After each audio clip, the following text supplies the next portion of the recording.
கடவுளர் TV நேயர்கள் அனைவருக்கும் அநேக நமஸ்காரங்கள். குரு வக்ரகதியில் இருந்தவர் வக்ர நிவர்த்தி ஆகிறார். அவர் வக்ர நிவர்த்தி ஆகக்கூடிய தேதி என்னன்னு கேட்டிங்கன்னா 11/2/2025 அன்னைக்கு வக்ர நிவர்த்தி பெறுகிறார். அப்போ இந்த வக்ர நிவர்த்தி பெற்றால் எப்படி இருக்கும் அப்படிங்கிறத பற்றி பார்க்கறதுக்காக சக்தி ஜோதிட குழுவின் சார்பாக அடியேன் சக்தி சோமையாகிய நானும், டாக்டர் ஆஸ்ட்ரோ கே.எஸ். ஐயங்கார் அவர்களும், டாக்டர் ஹரிஹர சர்மா ஐயா அவர்களும் வந்திருக்கின்றோம். இப்பொழுது நம்முடைய குரு வக்கர நிவர்த்தி பலன் அப்படின்னு சொல்கிற போது இந்த வக்கரமாகிற தேதி அன்னைக்கு கிரகங்கள் எந்த நிலையில் இருக்குது அப்படிங்கிறதெல்லாம் ஐயா டாக்டர் ஹரிஹர சர்மா ஐயா அவங்க சொல்லுவாங்க. நமஸ்காரம். நிகழும் மங்களகரமான குரோதி வருஷம். குரோதி வருஷத்துலேயும் பார்த்தோம் அப்படின்னாக்க தை மாதம் 29ஆம் தேதி இருக்கிறதுலையே வசந்த கிழமையான செவ்வாய்க்கிழமை அன்னைக்கு குரு வக்ர நிவர்த்தி அடைகிறாரு. குரு ஒவ்வொரு இதுக்கும் ராசிக்கு கிடக்கிறதுக்கு சற்றேறக்குறைய 360 நாள் ஆகும். ஏன் அப்படின்னு கேட்டிங்கனாக்க ஆங்கில கணக்குப்படி 365 நாள், லீப் வருஷம்னா 365 நாள், நம்மளுடைய தமிழ் பஞ்சாங்கத்துப்படி 360 நாள். அப்போ சற்றேறக்குறைய 9 நட்சத்திர பாதத்துக்கும் 9×4 36 வருஷம், 360 நாள். இந்த 360 நாளில் அவர் சற்றேறக்குறைய 4 மாதம், சற்றேறக்குறைய 120 நாள் வக்ரத்தில் இருந்துட்டார். வக்ரம் அப்படின்னாக்க பின்னோக்கி செல்வது அல்லது பலம் இழக்கக்கூடிய நாட்கள். இப்போ இந்த பலம் இழந்த நாட்களில் முடிச்சுட்டு திருப்பி குரு தன்னுடைய ரிஷப வீட்டில் பலம் பெறக்கூடிய நாள் அப்படின்றதான் வக்ர நிவர்த்தி நாள். இந்த வக்ர நிவர்த்தி அடையும் பொழுது என்னென்ன நற்பலன்கள் என்னென்ன தீபலன்கள் இருக்குது அப்படின்றத நம்ம விரிவாக ஒவ்வொரு ராசிக்கும் பார்ப்போம். இதை தவிர பார்த்தோம்னாக்க இந்த வக்ரா ஆகி நிவர்த்தி அடைகிற நாளில் என்னென்ன கிரகங்கள் என்னென்ன நிலையில் இருக்கிறாங்க அப்படின்னு பார்ப்போம். காலபுருஷ தத்துவத்தின்படி 2வது இடமான ரிஷபத்தில் குரு பகவான் இருக்கார். அங்கேயே அவர் வக்ர நிவர்த்தி அடைகிறாரு. வக்ர நிவர்த்தி அடைகிறது என்ன இதில் அடைகிறாரு அப்படின்னாக்க ரோகிணி நட்சத்திரத்துக்கு வராரு. அங்கேயே 90 நாள், அதாவது 90 நாள் இருக்க போகிறாரு. அடுத்த குரு பெயர்ச்சி அப்படின்றது 11 மே 2025 அன்னைக்கு அடுத்த குரு பெயர்ச்சி. அப்போ இதில் பார்த்தோம் அப்படின்னாக்க இந்த 360 நாளில் வக்ரகதி 120 நாள், வக்ரம் இல்லாமல் ஒரு 90 நாள், 210 நாள், பாக்கி அதில் ஒரு 150 நாள். அப்போ டோட்டலாக பார்த்தா 240 நாள் குரு வக்ரம் இல்லாமல் இருந்தது, 120 நாள் வக்ரத்தோடு இருக்கிறது. வக்ர பலன்களை நீங்கள் இப்போ இந்த காலகட்டங்களில் அனுபவிச்சிருப்பீங்க. வக்ரம் பலம் இழந்தது. இப்போ வக்ரம் நிவர்த்தி ஆகக்கூடிய காலகட்டங்களில் என்னென்ன நற்பலன்கள் பார்ப்போம். காலபுருஷ தத்துவத்தின்படி 2வது ராசியான ரிஷபத்தில் குரு பகவானும், 3வது இடமான மிதுனத்தில் செவ்வாய் பகவானும், 6ஆம் இடமான கன்னியில் கேது பகவானும், இதை தவிர பெயர் அன்னைக்கு சூரிய பகவான் மகர சங்கரமணத்தில் மகரத்திலையும், புத பகவானும் சனி பகவானும் கும்பத்திலையும், சுக்கிரனும் ராகுவும் காலபுருஷ தத்துவத்தின்படி 12வது ராசியான மீனத்திலையும் இருக்கிறாங்க.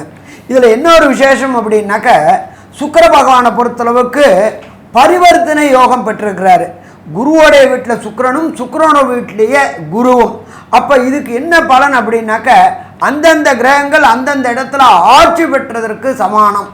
அப்போ தனக்காரனான குரு, கலத்திரக்காரனான சுக்கிரன் அந்தந்த வீட்டில் ஆட்சி பெற்று பலம் பெற்று இருக்கிறாங்க. இந்த வக்ர நிவர்த்தி முடிஞ்ச விட்டு திருமண தடைகள், கடந்த காலகட்டங்களில் குரு வக்ரமாக இருந்ததுனால திருமண தடைகள் தாமதங்கள் ஏற்பட்டு இருந்த அத்தனை பேருக்குமே திருமண தடைகளும் தாமதங்களும் விலகக்கூடிய காலகட்டங்கள். சரி, இதை தவிர இந்த குரு நிவர்த்தி அடையக்கூடிய காலகட்டங்களில் நாம் செய்ய வேண்டிய எளிய பரிகாரங்கள் என்னென்ன, எல்லா ராசிக்காரங்களுமே இந்த சொல்லக்கூடிய எளிய பரிகாரங்களை செய்யலாமா? செய்யலாம். அது என்னென்ன எளிய பரிகாரம் அப்படின்றத டாக்டர் ஆஸ்ட்ரோ கே.எஸ். ஐயங்கார் அவங்க விரிவாகவும் விளக்கமாகவும் சொல்லுவாங்க. ஐயா, அற்புதமாக சொன்னீங்க. அதாவது குரு வக்ர நிவர்த்தி காலகட்டம்னு பார்த்தேன்னா இப்போ ஒரு 90 நாள் இருக்கார். அதாவது குரு ஒரு ராசிக்கும் ஒரு வருஷம் இருக்கக்கூடிய காலகட்டம். பொதுவாகவே 5ஆம் இடம், குருவிலிருந்து 5ஆம் இடத்துல சூரியன் இருந்து அவர் 8ஆம் இடம் 7ஆம் இடத்தை தாண்டி வரக்கூடிய காலகட்டத்தில் வக்ர நிவர்த்தி அடைகிறார். 9ஆம் இடம் வரக்கூடிய இடத்துல சூரியன் வரக்கூடிய இடத்துல வக்ர நிவர்த்தி அடைகிறார். இப்போ பார்த்தாலேனால் குரு வக்ர நிவர்த்தி அடைகிறார், பெரிய விசேஷம். அதை தவிர சுக்கிரனோட பரிவர்த்தனை யோகமும் இருக்குது. இதனால் மிகப்பெரிய ஏற்றத்தை கொடுக்கக்கூடிய காலகட்டமாக போகிறது. இந்த காலகட்டத்தில் சில ராசிக்காரர்களுக்கு சற்று பிரச்சனைகள் இருக்கக்கூடும். அவர்களுக்கு பார்த்தீங்கன்னா எளிய பரிகாரம் அப்படின்னு சொல்லக்கூடியது குரு காயத்ரி மந்திரத்தை சொல்கிறது ரொம்பவும் நல்லது. குரு காயத்ரி மந்திரம் அப்படின்னு சொல்லக்கூடியது என்ன அப்படின்னா, ஓம் ரிஷபத்வஜாய வித்மஹே கிருணிஹஸ்தாய தீமஹி தன்னோ குரு பிரச்சோதயாத்து அப்படின்ற குரு காயத்ரி மந்திரமும், அதை தவிர இன்னொரு காயத்ரி மந்திரம் இருக்குது குருவுக்கு. அது ஓம் குருதேவாய வித்மஹே பிரம்மானந்தாய தீமஹி தன்னோ குரு பிரச்சோதயாத்து அப்படின்ற இந்த குரு காயத்ரி மந்திரத்தை ஒரு நாளைக்கு 3 முறையாவது சொல்லிட்டு வர்றதன் மூலியமாக உங்களுடைய பிரச்சனைகள் படிப்படியாக, அதாவது சூரியனை கண்ட பனி போல விலகக்கூடிய காலகட்டமாக இருக்கும். அதை தவிர பார்த்தேனால் இந்த சின்ன ஸ்லோகம்னு சொல்லக்கூடிய குரு பிரம்மா குரு விஷ்ணு குரு தேவோ மகேஸ்வரா குரு சாக்ஷாத் பரபிரம்மா தஸ்மை ஸ்ரீ குரவே நமஹா அப்படின்னு சொல்லக்கூடிய இந்த ஸ்லோகத்தையும் 3 தரம் ஒரு நாளைக்கு சொல்லிட்டு வர்றதன் மூலியமாகவும், அருகில் இருக்கக்கூடிய குரு பகவான் இல்லைன்னா தட்சிணாமூர்த்திக்கு நெய் விளக்கு 3 விளக்கு வியாழக்கிழமை போடுறதன் மூலியமாகவும், மஞ்ச வஸ்திரங்கள் தானம் கொடுக்கறதும் மஞ்சள் கலர் பழங்கள் தானம் கொடுக்கறதன் மூலியமாகவும் நிச்சயமாக இந்த குருவினால் ஏற்படக்கூடிய பிரச்சனைகள், குருவினால் ஏற்படக்கூடிய தடங்கல்கள் நிச்சயமாக இந்த மேஷம் முதல் மீனம் வரை இருக்கக்கூடிய ராசிக்காரர்களுக்கு விலகும். இதை தவிர பார்த்தேன்னா ஒரு குரு பிரச்சனைகள் இருக்கக்கூடியவர்களுக்கு, அதாவது எந்த ராசிக்காரர்களுக்கு பிரச்சனைகள் இருக்கோ அருகில் இருக்கக்கூடிய கோவிலில் போயிட்டு உங்களால் முடிஞ்ச அளவுக்கு தானங்கள் தர்மங்கள் கொடுக்கறதும், கல்விக்கு கூட கொஞ்சம் உங்களால் முடிஞ்ச அளவுக்கு செலவு பண்ணுறதும், நெய் தானம் கொடுக்கறதும் ஒரு பெரிய ஏற்றத்தையும் மாற்றத்தையும் உங்கள் வாழ்வில் நிச்சயமாக கொண்டு வந்து தரும். இப்போது மேஷம் முதல் மீனம் வரை ஒரு ராசியாக குருவினுடைய வக்ர நிவர்த்தி என்ன ஒரு பெரிய மாற்றத்தை ஏற்படுத்தும் அப்படின்றத ஒன்றொன்னா பார்க்கலாம். அன்பார்ந்த மிதுனராசி என்பர்களே, உங்களுக்கு குரு வக்ர நிவர்த்தி அடைகிறார். என்ன சாமி 12ல் இருக்கிறாரு, அவர் வக்ர நிவர்த்தி அடைஞ்சு என்ன பண்ணி என்ன பண்ணுறது அப்படின்னு நீங்கள் கவலையே பட வேண்டிய தேவை கிடையாது. அந்த குரு பரிவர்த்தனை யோகம் பெறுறாரு. 12 கூடையவர் 10ல் போய் உட்கார்றாரு. 12 கூடையவர் 10ல் போய் உட்கார்ந்தாச்சு அப்படின்னாலே தொழில் அமோகமாக இருக்குமா? தொழில் அமோகமாக இருக்கும். என்ன சாமி கவலையப்படாதீங்க, கடந்த காலகட்டங்களில் வக்ரமாக இருந்து கடங்காரன் ஆக்கி விட்டார், பலம் இழந்தார், தனக்காரன்னு அயன சயனம் இல்லை, தூக்கம் இல்லாமல் வேலை பார்த்தீங்க. ஆனால் அந்த வேலைக்குண்டான ரெகக்னைஸ் கிடைக்கல, வேலைக்குண்டான பதவி உயர்வோ பண வரவோ கிடைக்கல. எல்லாம் 11/2/2025 தொடங்கும் போது வெற்றி வெற்றி வெற்றி தான், பயப்பட வேண்டிய தேவை கிடையாது. சரி, குரு நின்ற இடம் பலப்படுத்துவாரா? பலப்படுத்துவார். சனி நின்ற இடம் பாழ் அப்படின்றது ஜோதிட சாஸ்திரத்தில் சொல்லியிருக்கு. ஆனால் பிரகஸ்பதியான குரு நின்ற இடத்தை பலப்படுத்துவார். அப்போ 12ஆம் இடம் அப்படின்றது அயன சயன போகஸ்தானம். இதுவரை கடந்த காலகட்டங்களில் தூக்கமின்மையால் அவதிப்பட்டு கொண்டுட்டு இருந்த மிதுனராசி என்பவர்களுக்கு நிம்மதியான தூக்கம் 11/2/2025 வர ஆரம்பிக்கும். சாமி தூக்கத்துக்கு வருமானம் வேணுமே, 10ஆம் இடத்ததிபதி பரிவர்த்தனை யோகம் பெற்றிருக்கிறாரு, 12ஆம் அதிபதி 10ஆம் இடத்துல உச்சம் பெற்றிருக்கிறாரு. தொட்டதெல்லாம் பொன்னாகக்கூடிய காலகட்டங்கள், வியாபாரத்தை அபிவிருத்தி பண்ணக்கூடிய காலகட்டங்கள், இன்டீரியர் டெக்கரேஷன் பண்ணக்கூடிய காலகட்டங்கள், அதே போல் ஃப்ரான்ச்சைசி புதிய ஃப்ரான்ச்சைசி எடுக்கக்கூடிய காலகட்டங்கள், சினிமாத்துறை கலைத்துறை பொறுத்தளவுக்கு சின்னத்திரை பெரிய திரை கலைஞர்களுக்கு வாய்ப்பு கிடைக்கக்கூடிய காலகட்டங்கள். அவங்களுக்கு மட்டும்தானா? பின்னிருந்து இயக்கக்கூடிய கேமராமேன், ப்ரொடியூசர், ப்ரொடக்ஷன் பாயிலேருந்து லைட் பாயிலேருந்து எல்லாருக்குமே ஏற்றம் கிடைக்கக்கூடிய காலகட்டங்கள். இதை தவிர குருத்துவமுடைய குரு ஆசிரியர்கள், பள்ளிக்கல்வி இடைநிலை ஆசிரியர்கள், முதுநிலை ஆசிரியர்கள், பேராசிரியர்கள், கடந்த காலகட்டங்களில் பதவி பெறாமல் பதவி உயர்வு கிடைக்காமல் இருந்த அத்தனை இந்த குருத்துவமுடையவங்களுக்கும் பதவி உயர்வு இந்த குரு வக்ர நிவர்த்திக்கு அப்புறம் கிடைக்குமா? குரு வக்ர நிவர்த்திக்கு அப்புறம் கிடைக்கும். பணம் கொட்டான்னு கொட்டும். உங்களுடைய தொழில் செய்யக்கூடியதுக்கு அங்கீகாரம் கிடைக்கணும். நம்ம என்ன பண்ணுவோம்? எதிர்பார்ப்போம், 2 தான் எதிர்பார்ப்போம். உலகத்தில் 2 தான். ஒன்று செய்த வேலைக்கு அங்கீகாரம், அடுத்தது செய்த வேலைக்கு உண்டான பணம். இது 2ம் கிடைச்சிருச்சுனாலே இந்த மிதுனராசிக்காரங்களுக்கு யோகமான காலகட்டங்கள். அடுத்தது 3ஆம் இடமான முயற்சி ஸ்தானத்தில் 4வது மாதத்துக்கு அப்புறம் கேது பகவான் வராரு. குரு மாறி 12ல் இருக்கிறாரு. அப்போ கோயில்களுக்கு செல்லக்கூடிய வாய்ப்புகள், அதாவது நீண்ட தூரமான சார்தாம், கங்கோத்ரி, யமுனோத்ரி, கேதார், பத்ரி போகக்கூடிய காலகட்டங்கள். நீண்ட நாட்களாக குலதெய்வ வழிபாடு செய்ய முடியாமல் இருந்தவங்களுக்கு குலதெய்வ வழிபாடு செய்யக்கூடிய காலகட்டங்கள். எல்லாமே இந்த காலகட்டங்களில் வரும். அதே போல் வண்டி மனை வீடு 4ஆம் இடத்த குரு 12ஆம் இடத்துல இருந்து பார்க்குறாரு. பார்க்கும்பொழுது சைக்கிளில் போயிட்டு இருந்தவங்க டூ வீலரில் போயிட்டு இருந்தவங்க காரில் போயிட்டு இருந்தவங்க லேவிஷ் கார் சேடன் கார் வாங்கக்கூடிய வாய்ப்புகள். தனக்காரனான குரு 4ஆம் இடத்தை பார்க்கும்பொழுது சூப்பராக இருக்கும். இதுவரையிலும் ஒன்று கொடுத்துல இருந்து கஷ்டப்பட்டுட்டு இருந்தவங்களுக்கு கண்டிப்பாக ஒரு காணி நிலம் வாங்கியாவது கட்டக்கூடிய வாய்ப்புகள் கிடைக்கும். இந்த குரு 11 மே 2025 மாதங்காட்டிலும் கண்டிப்பாக ஒரு இடம் வாங்கி கட்டக்கூடிய வாய்ப்புகள் உண்டு. அப்படி இல்லைன்னா ஒரு அபார்ட்மெண்ட்டாவது வாங்கக்கூடிய வாய்ப்புகள் உண்டு. அடுத்தது மாத்ருவுக்கு கடந்த காலகட்டங்களில் 4ஆம் இடத்துல கேது பகவான் இருந்ததுனால நுண்கிருமிகளால் ஏற்பட்டுக்கூடிய யூரினரி இன்ஃபெக்ஷன் அது இதுன்ட்டு ஆஸ்பத்திரியில் விரயங்களாக இருந்துச்சு. அந்த கேதுவும் ஏப்ரலில் மாறுறாரு. குருவும் அங்கே பார்க்குறாரு 4ஆம் இடத்தை. மாத்ருவுக்கு உண்டான உடல் நலத்தில் உண்டான அத்தனை தொந்தரவுகளும் விலகி ஆஸ்பத்திரியிலேருந்து டிஸ்சார்ஜ் ஆகி கடந்த காலகட்டங்களில் ஏற்பட்ட விரயங்கள், பொருளாதார விரயங்கள் அத்தனையும் நிற்கக்கூடிய காலகட்டமே. அடுத்தது ராசிக்கு 6ஆம் இடத்தை அவர் பார்க்குறாரு. எப்போ குரு 6ஆம் இடத்தை பார்க்குறாரோ அப்போ மிதுன ராசியை சேர்ந்த chartered accountant, cost accountant, ICWA, CME படிக்கக்கூடிய குழந்தைகள் அத்தனை பேருக்குமே படித்த படிப்புக்கு உண்டான வேலை கிடைக்குமா? வேலை கிடைக்கும். ஏன்னா அந்த குருவை பொறுத்தளவுக்கு 10க்கும் உடையவர். அப்போ படித்த படிப்புக்கு உண்டான வேலை கிடைக்குமா? கண்டிப்பாக வேலை கிடைக்கும். அதே போல் கோயில்களில் பொறுத்தளவுக்கு கோயில்களில் ஒழுங்குபடுத்தப்படும். கோயில்களை பொறுத்தளவுக்கு இதுவரை ஒழுங்கற்று இருந்த கோயில்களுக்கு ஒழுங்குபடுத்தப்படும். ஆலய நிர்மாண பணிகள் நடக்கும், புனருத்தன பணிகள் நடக்கும், கும்பாபிஷேக பணிகள் நடக்கும். கோயிலில் பொறுத்தளவுக்கு வேத மந்திரங்கள் ஒலிக்கும். அப்போ இந்த காலகட்டங்களை பொறுத்தளவுக்கு மிதுன ராசியை சேர்ந்த அத்தனை பேருக்குமே வெற்றி வெற்றி வெற்றி அப்படின்றது உறுதி. சரி, குரு நின்ற இடத்த மட்டும்தான் வளப்படுத்துவாரா அப்படின்னா நின்ற இடத்த மட்டும் வளப்படுத்த மாட்டார். பார்க்கக்கூடிய இடங்கள் அவருக்கு விசேஷ பார்வைகள் உண்டு. 5ஆம் இடம், 7ஆம் இடம், 9ஆம் இடம். இந்த பார்க்கக்கூடிய பார்வை 5ஆம் பார்வை, 7ஆம் பார்வை, 9ஆம் பார்வை. அப்போ அந்த இடத்தை என்னென்ன விதமாக வலுப்படுத்துவார் அப்படின்றத நம்மளோட அஸ்ட்ரோ KS ஐயங்கார் அவங்க விரிவாகவும் விளக்கமாகவும் சொல்லுவாங்க. ஐயா, அற்புதமாக சொன்னீங்க. பொதுவாகவே பார்த்தீங்களேயானால் இந்த மிதுன ராசிக்காரருக்கு 7-10க்கு உண்டானவரே குரு. அதனால் எதிர்பாலினத்தவர் மூலியமாக நல்ல ஒரு ஏற்றமான செய்தி வரக்கூடிய வாய்ப்புகள் உண்டு.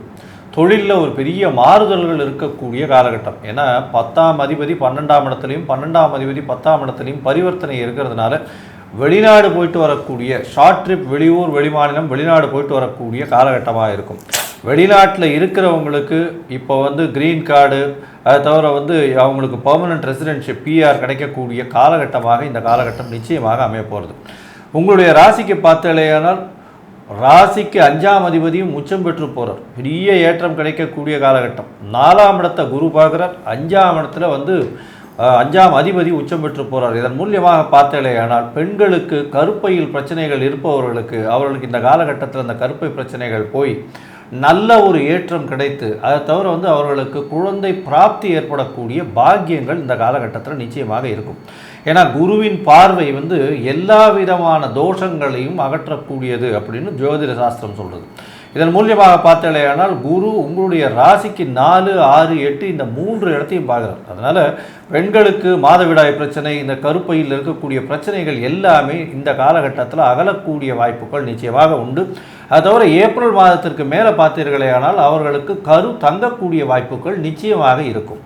ஆணாக இருந்தால் இந்த மிதுன ராசிக்காரர்கள் 5ஆம் அதிபதி 11ஆம் இடத்துல இருந்து கிட்டத்தட்ட 90 நாளும் இருக்கிறதுனால குடும்பத்தில் கண்டிப்பாக புதிய உறுப்பினர் நிச்சயமாக வரக்கூடிய, அதாவது குழந்தை பிராப்தி ஏற்படக்கூடிய காலகட்டமாக இந்த காலகட்டம் நிச்சயமாக அமைய போகிறது.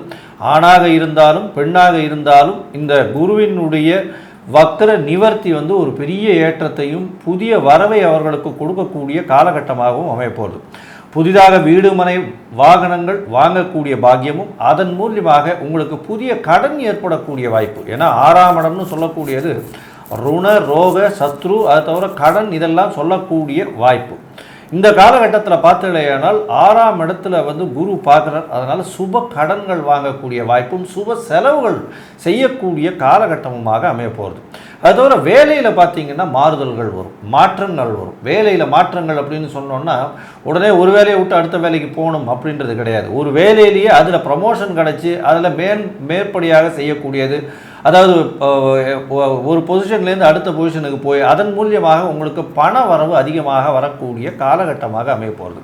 இதோட பார்த்தீங்கன்னா உடல் நிலையில் நல்ல ஒரு ஏற்றம் இருக்கக்கூடிய காலகட்டம்.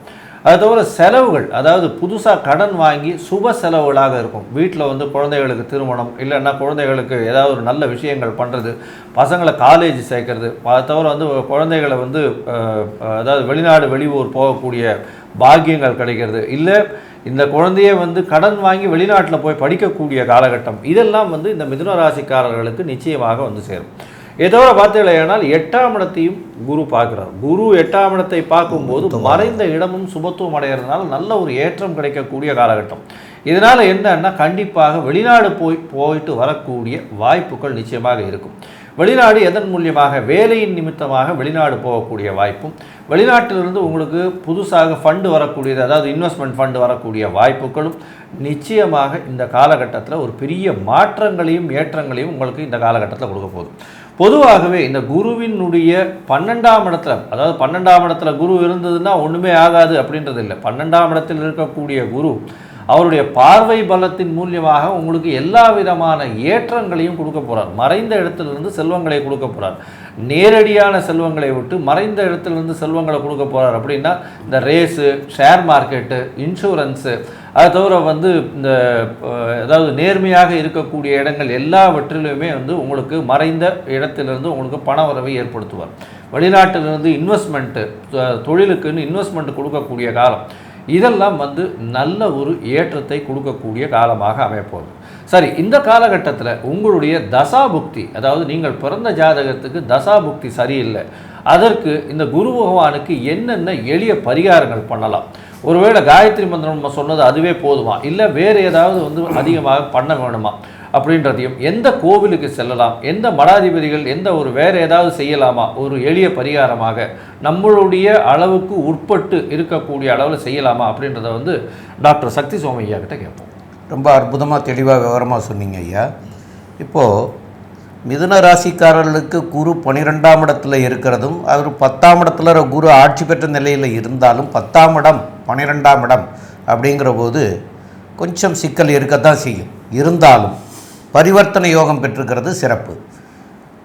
பரிவர்த்தனை யோகம் பெற்றாலும் இதே நிலை தான், இந்த 10-12 தான். ஆக இவங்களுக்கு குரு அதாவது வந்து குருத்துவம் பெற்ற ஸ்தலங்களுக்கு போயிட்டு வரணும். அப்போ அந்த குருத்துவங்கள் பெற்ற ஸ்தலங்கள் அப்படின்னு சொல்லக்கூடியது என்னென்னு கேட்டிங்கன்னா சுவாமிமலை. சுவாமிமலையில் வந்து முருகப்பெருமான் வந்து சிவபெருமானுக்கே வந்து பாடம் சொல்லி கொடுத்தார். அதனால தான் சொல்லுவாங்க அப்பனுக்கே பாடம் சொன்ன முருகன்னு. அதுமாரி அந்த ஸ்தலத்தில் போய் வழிபடணும். அங்கே போய் வழிபட்டுட்டால் மாத்திரம் பத்தாது. உங்களுக்கு குருவுக்கு உண்டானது மஞ்சள் நிற வஸ்திரங்கள் அல்லது இந்த மஞ்சள் கலரில் உள்ள பழங்கள், வாழைப்பழத்தில் மோரிஸ் பழத்தை மஞ்சள் நிறமாக சொல்லலாம், ரஸ்தாலியை மஞ்சள் நிறமாக சொல்லலாம், பூவன் பழத்தையும் மஞ்சள் நிறமாக சொல்லலாம். இந்த பழங்கள்லாம் நிறைய வாங்கிட்டு போய் வர்றவங்களுக்கெல்லாம் தான தர்மங்கள் பண்ணணும். அதே போல் பெண்களாக இருக்கிறவங்களுக்கு மஞ்சளில் வந்து கஸ்தூரி மஞ்சள் அப்படின்னு சொல்லக்கூடிய மஞ்சள், அதுவும் விராலி மஞ்சள் அப்படின்னு சொல்லக்கூடியதும் வந்து சிறப்பானது மஞ்சளில். அப்போ இந்த கஸ்தூரி மஞ்சள், விராலி மஞ்சளையும் வாங்கிட்டு போயிட்டு கோயிலுக்கு வர்ற பெண்களுக்கெல்லாம் கொடுக்கணும். இதெல்லாம் பண்ணினீங்கன்னா உங்களுக்கு வந்து இந்த குருவினால் வரக்கூடிய தீமைகள்லாம் விலகி நன்மைகள் பயக்கும் அப்படின்னு சொல்கிறாங்க. அதுபோல் குழந்தைகளுக்கு இந்த மடாதிபதிகள் அப்படின்னு சொல்லக்கூடியவங்கள போய் அவங்களும் வந்து குருத்துவம் பெற்றவர்கள். அப்போ மடாதிபதிகளை போய் பார்த்து வணங்குறது சிறப்பு. அந்த மடாதிபதிகள் பாடசாலைகள்லாம் நடத்துவாங்க. அந்த பாடசாலைகளில் உள்ளவங்களுக்கு தேவையான பொருட்கள், படிக்கிறதுக்கு தேவையான பொருட்களை எல்லாருக்குமே வாங்கி கொடுக்குற தகுதி உங்களுக்கு இருக்குமே. ஆனால் அதை வாங்கி கொடுத்தீங்கன்னா அதனாலேயும் வந்து நன்மைகள் வரக்கூடிய வாய்ப்புகள் உண்டு. அதாவது தர்மம் தான் தலை காக்கும்னு சொல்லியிருக்காங்க. நீங்கள் தர்மத்தை தவிர மிஞ்சி வேறு எதுவுமே கிடையாது. அதனால் தான தர்மங்கள் நிறைய பண்ணுங்க. கண்டிப்பாக உங்களுக்கு நல்ல பலன்கள் கிடைக்கிறதுக்கு உண்டான வாய்ப்புகள் உண்டு. அது உங்களுடைய சந்ததிக்கும் நன்மையை பெறக்கூடிய வாய்ப்புகள் உண்டு.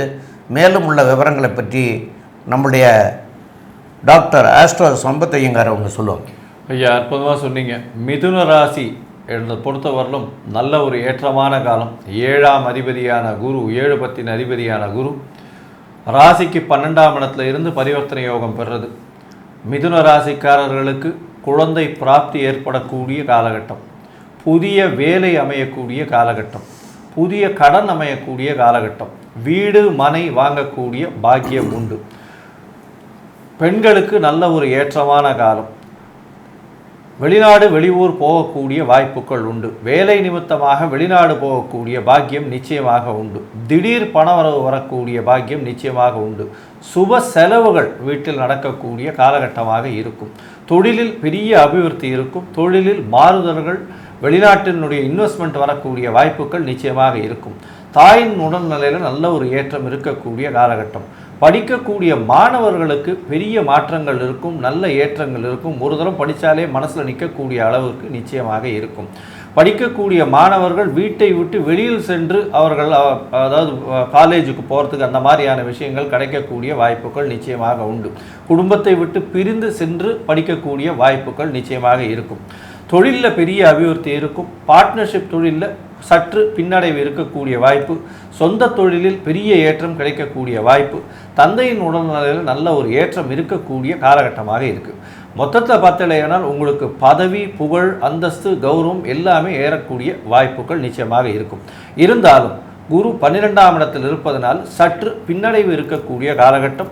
இதன் மூலியமாக உங்களுக்கு 80% இந்த சக்தி ஜோதிட குழு சொல்லுது. நன்றி, நமஸ்காரம். கடவுள் அருள் டிவியை பார்த்தமைக்க நன்றிகள். மேலும் இது போன்ற தகவல்களை தெரிந்து கொள்ள கடவுள் அருள் டிவியை சப்ஸ்கிரைப் செய்யுங்கள். மறக்காமல் பெல் ஐக்கானை கிளிக் செய்யுங்கள்.